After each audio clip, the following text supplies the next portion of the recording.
quand la moitié du wagon ne respirait plus, nous, on respirait mieux. On s'est dit, mais qu'est-ce qu'on va faire? On dit, bon, on va se coucher. On va se coucher où? Eh bien, moi, je me suis couché sur 3 épaisseurs de cadavres, entre une tête et un bras, puis j'ai essayé de trouver ma place, et j'ai bien dormi sur 3 épaisseurs de cadavres.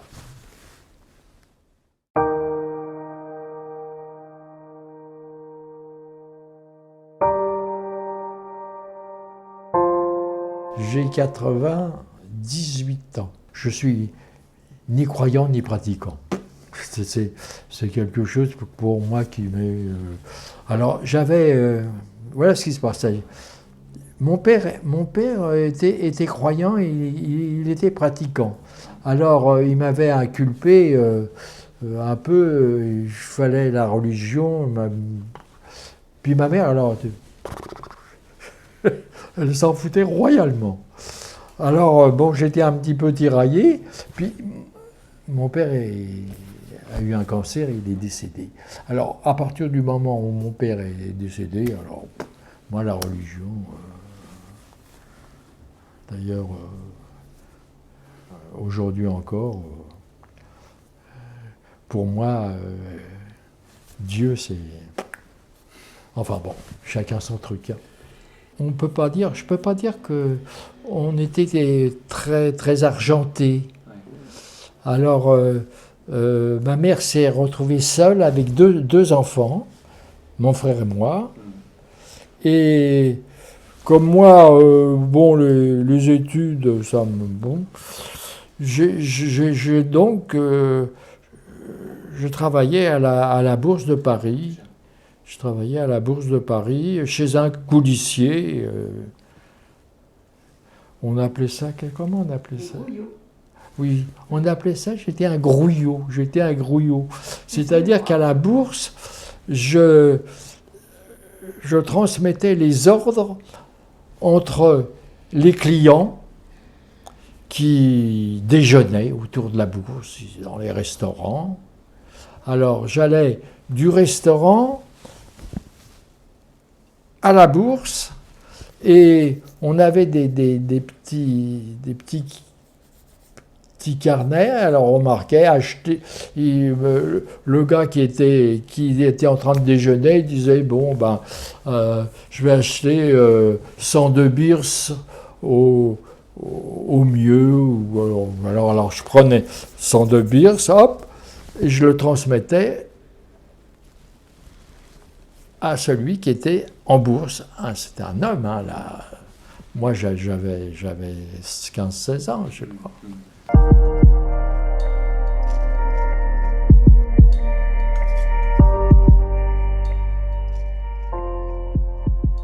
Je ne pouvais pas voir péter en peinture. Pourquoi? Parce que, effectivement, moi, en tant que juif,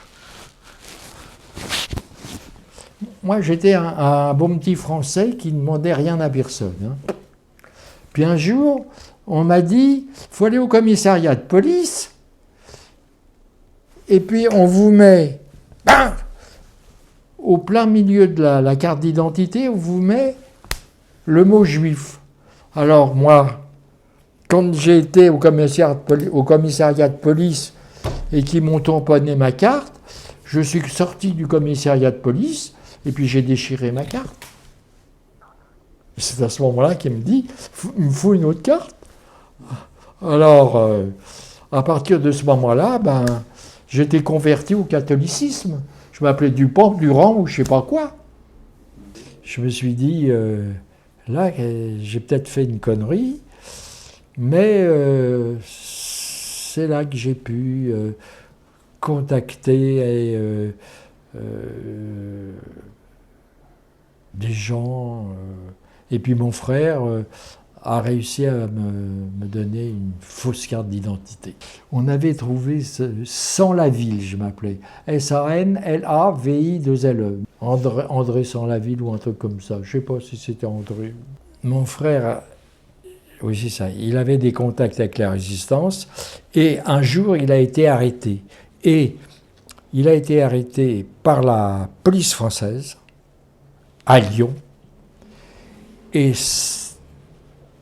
3-4 mois après, ça a été le premier procès contre la résistance, organisé par la France. Il a été condamné à 6 mois de prison. Il a réussi à s'en sortir.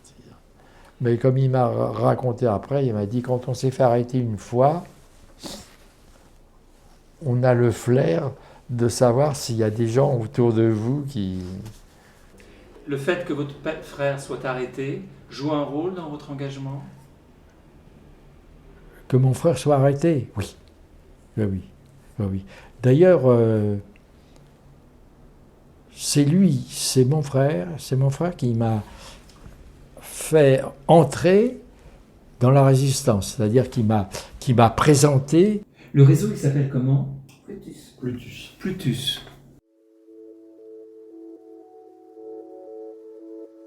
Je savais que je devais rencontrer Pierre des Faux Papiers. Il me dit, ben voilà, on a des bureaux, est-ce que tu veux t'occuper du stock de faux papiers? Alors, pourquoi pas? Et c'est pour ça que là, j'ai intégré donc ce bureau Cité des Fleurs,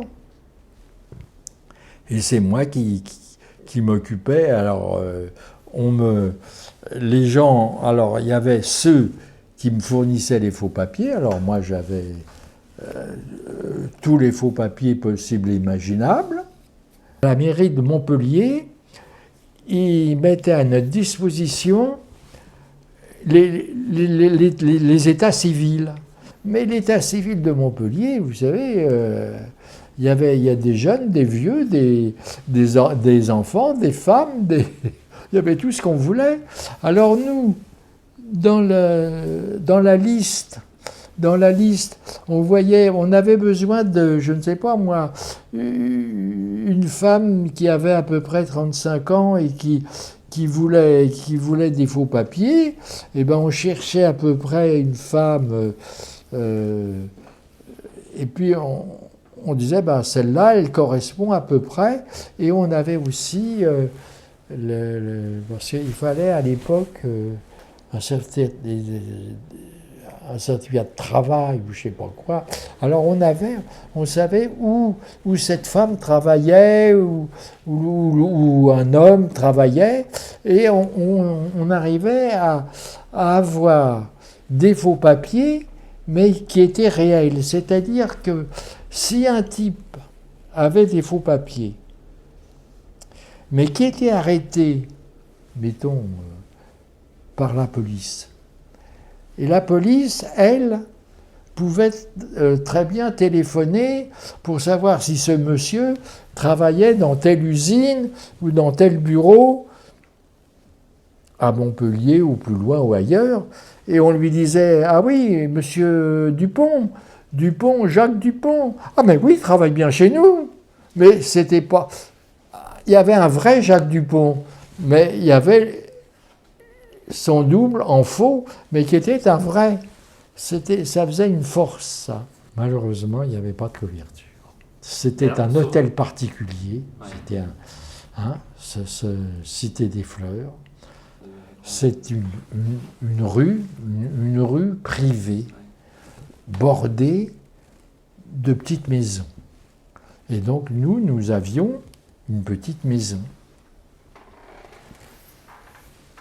Et alors, dans cette maison, il y avait un trafic terrible. Parce qu'il y avait... les gens passaient nous voir pour de la résistance, des gens qui avaient besoin de papier, tout ça. Et puis on fabriquait aussi, nous, des faux papiers. Et un jour, on a décidé d'acheter une presse d'imprimeur. Mais la presse d'imprimeur, je ne sais pas si vous vous rendez compte de ce que c'est, mais c'est un gros truc, un gros machin. Et Cité des Fleurs, la rue, c'est des pavés. Puis tout d'un coup, le jour où on a acheté cette presse d'imprimeur, on l'a fait rouler pour l'amener chez nous, pour l'amener dans notre bureau. On l'a fait dans cette... Et ça faisait un bruit du tonnerre. Cette presse... Blam, blam. Tout le monde se mettait aux fenêtres pour dire « Mais qu'est-ce qui se passe? Qu'est-ce qui arrive ?» Et nous, on fait rentrer. Alors, on alerte tout le monde avec cette presse d'imprimeur pour faire rentrer dans nos bureaux. Oh, on était des champions. Hein. Vous avez conscience du danger? Oh, bah oui. Enfin, oui, naturellement. On savait que il ne fallait pas se faire arrêter.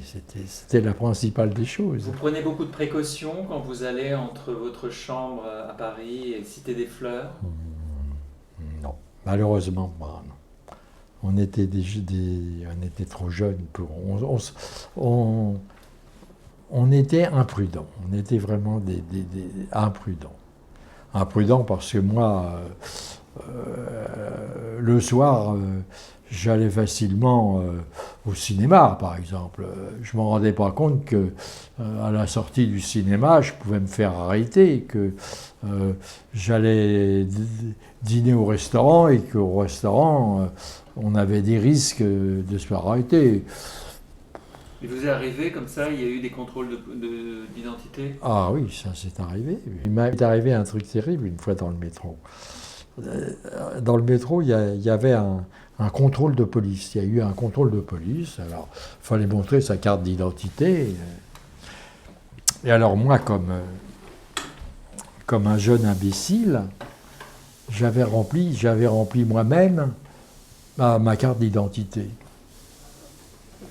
Et puis, il fallait posséder une carte d'identité et une carte de travail.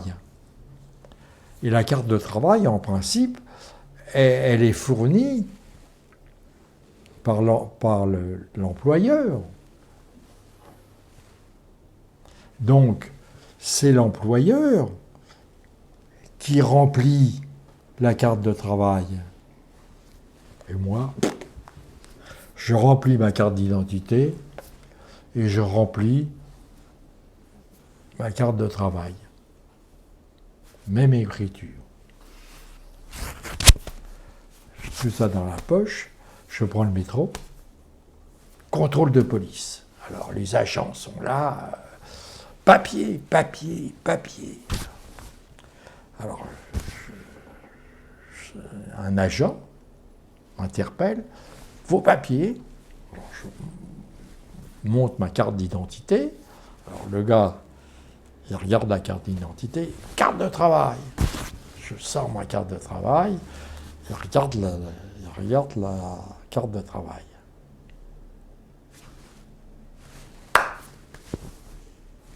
Et il me rend les deux papiers, carte d'identité, carte de travail. Puis il me dit, la prochaine fois, faites remplir par quelqu'un d'autre votre carte de travail. C'était il y avait, dans la police, il n'y avait pas que des salauds, il y avait aussi des gens bien. Le jour de notre arrestation, on s'est tous retrouvés à Fresnes. Et ils nous ont tous mis dans la même pièce. C'est-à-dire que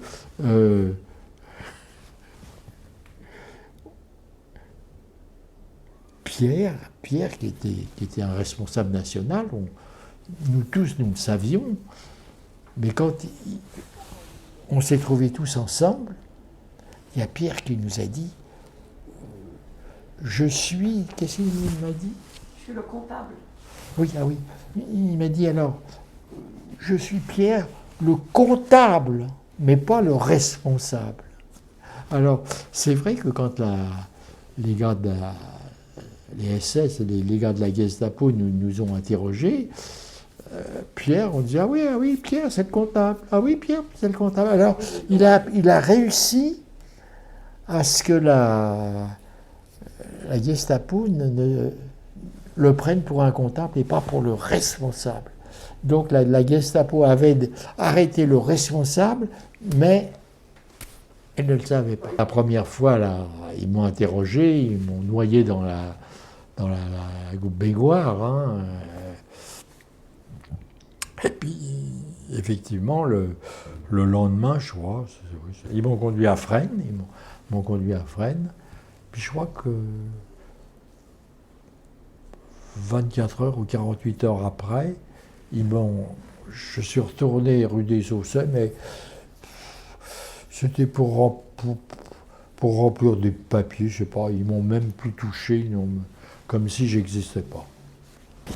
On avait pour principe de ne pas connaître les adresses de tous nos amis.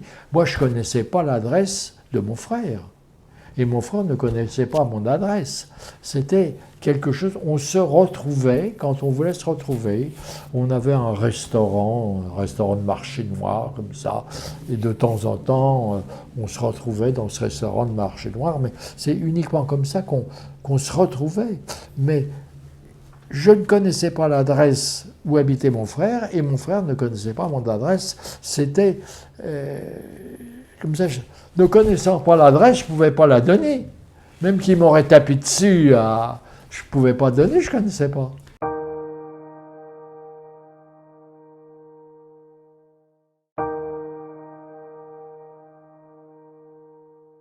Vous êtes transféré de Fresnes à Royalieu, Compiègne-Royalieu. Compiègne-Royalieu. Là, vous passez quelques jours à Compiègne-Royalieu. Là, on passe une quinzaine de jours. Hein. À Compiègne, oui, une quinzaine de jours. Mais Compiègne, c'était comment je pourrais dire, c'était agréable, enfin agréable. On n'avait pas à manger, hein, mais on était libre dans le camp. Vous partez le 2 juillet 44 par ce train, vous partez de Compiègne ou De Compiègne. De Compiègne. Alors vous êtes 100 à peu près par wagon? 100 par wagon. Ah, c'est-à-dire que ça,